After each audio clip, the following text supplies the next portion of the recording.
Hello my dear friends.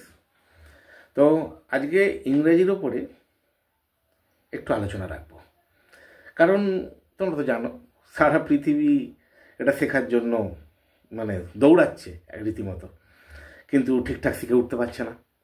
কারণ ব্যাকরণগত কিছু জটিলতা বা পারিপার্শ্বিক কিছু জটিলতা তাদের এই শেখার ইচ্ছা শক্তিটাকে হারিয়ে দিচ্ছে, বা তারা মেন জায়গা থেকে সরে আসছে। এক উদ্দীপনা নিয়ে আসছে এই জগতে এটাকে শিখে ওঠার জন্য, কিন্তু শেষমেশ তারা এটা টেকাতে পারছে না। যাই হোক, আমি মেন বক্তব্যে আসি।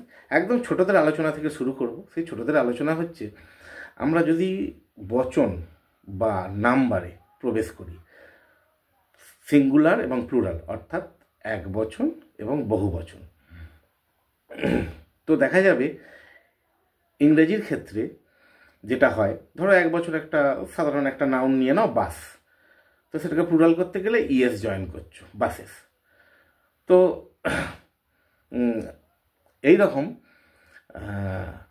যদি কিছু কনফিউশন এসে যায় এই বচনের ক্ষেত্রে বা নাম্বারের ক্ষেত্রে, সিঙ্গুলার থেকে প্লুরালে যেতে গেলে, তোমরা বলবে কনফিউশনটা কি?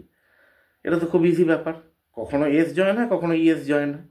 কিন্তু এখানেও একটা টুইস্ট আছে।